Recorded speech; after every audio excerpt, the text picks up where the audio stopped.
UP के हाथरस में सत्संग के बाद भगदड़, मरने वालों का आंकड़ा 116, 35 लोग हैं। 24 घंटे के अंदर मुख्यमंत्री योगी ने मांगी रिपोर्ट, आज अस्पताल का कर सकते हैं दौरा, पीड़ितों से मुलाकात करेंगे। हाथरस की घटना पर पीएम मोदी ने लोकसभा में जताया दुख, सीएम योगी ने फोन पर हादसे की जानकारी ली। UP DGP, chief secretary Hathras में कर रहे कैंप, मुख्यमंत्री योगी हाथरस पहुंच सकते हैं। हाथरस भगदड़ की घटना पर मैनपुरी में राम कुटीर चैरिटेबल ट्रस्ट आश्रम में पुलिस ने चलाया तलाशी अभियान, जांच जारी। हाथरस भगदड़ दुर्घटना पर आयोजन समिति और चश्मदीदों का खुलासा, यहां पर अब तो 2 लाख से ज्यादा बताए जा रहे थे श्रद्धालु।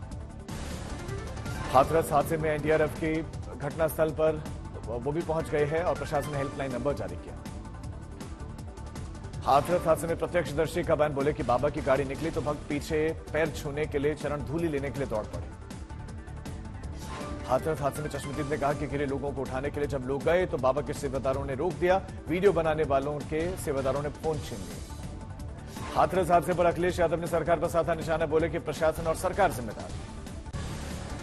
ममता बनर्जी ने हाथरस हादसे पर जताया दुख, खड़गे ने भी संवेदनाएं व्यक्त की। हाथरस हादसे में प्रशासन का एक्शन, कार्यक्रम आयोजन करने वालों पर एफआईआर दर्ज।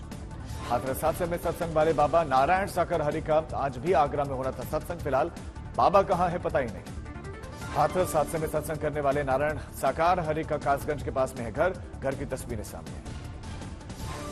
हाथरस भगदड़ की घटना में एक चश्मदीद का बयान आया, बोला कि भगदड़ के बाद से कई लोग गायब, प्रशासन को जानकारी नहीं। राज्यसभा में दोपहर 12 बजे बोलेंगे पीएम मोदी, राष्ट्रपति के अभिभाषण पर पीएम का जवाब।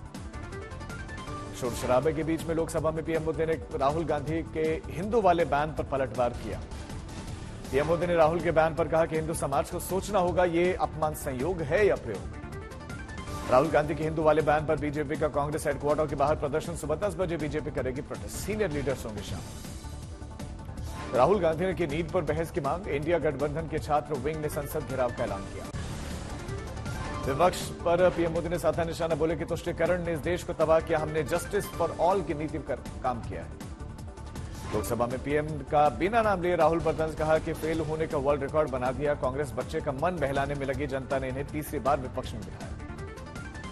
पीएम ने कांग्रेस सरकार में घोटालों की बात की, कहा कि पहले गैस सिलेंडर का कनेक्शन पाने के लिए काटने पड़ते थे चक्कर, राशन के लिए देनी पड़ती थी रिश्वत। पीएम ने भारत के बैंकों पर भी बयान दिया, बोले कि 2014 के बाद नीतियों में परिवर्तन के चलते बैंक मुनाफे में है। पीएम ने विपक्ष पर साधा निशाना, बोले कि संविधान को सर पर रखने वाले लोग जम्मू कश्मीर में संविधान की जमकर अवहेलना करते थे, सैनिकों पर पत्थर पड़ते थे और सत्ता में लोग मौन रहते थे। लोकसभा में भाषण का हिस्सा एक्सपंज करने पर राहुल गांधी नाराज, बोले स्पीकर को लिखा खत, कहा कि लोकतंत्र के ये खिलाफ है, मेरा बोलना मेरा अधिकार है। अखिलेश यादव का ईवीएम पर बड़ा बयान, कहा कि यूपी में 80 की 80 सीटें जीत जाऊं तब भी ईवीएम पर भरोसा नहीं। अखिलेश धन्यवाद प्रस्ताव पर बोल रहे थे, सरकार पर बोला हमला, कहा कि देश में एक व्यक्ति की मनमर्जी नहीं चलेगी। राहुल गांधी के आक्रामक तेवर पर बीजेपी की घेराबंदी, एनडीए की बैठक में पीएम मोदी ने कहा कि राहुल की तरह व्यवहार करने से हमारे सांसद बचें। हिंदू वाले बयान पर कायम है नेता प्रतिपक्ष राहुल गांधी, कहा कि जो मैंने कहा था वो सच है। मुंबई में राहुल के बयान का बीजेपी ने विरोध किया। बिहार के डिप्टी सीएम अयोध्या में अपनी पगड़ी रखेंगे, भगवान राम के चरणों में पगड़ी रखेंगे सम्राट चौधरी। राज्य में हेमंत सोरेन ने आज बुलाई है 2 अहम बैठक, झारखंड में राजनीतिक हालात पर बैठक। ग्लोबल इंडिया एआई समिट में दिल्ली में आयोजन, 2 दिनों तक कार्यक्रम में अंतर्राष्ट्रीय एआई एक्सपर्ट्स शामिल होंगे।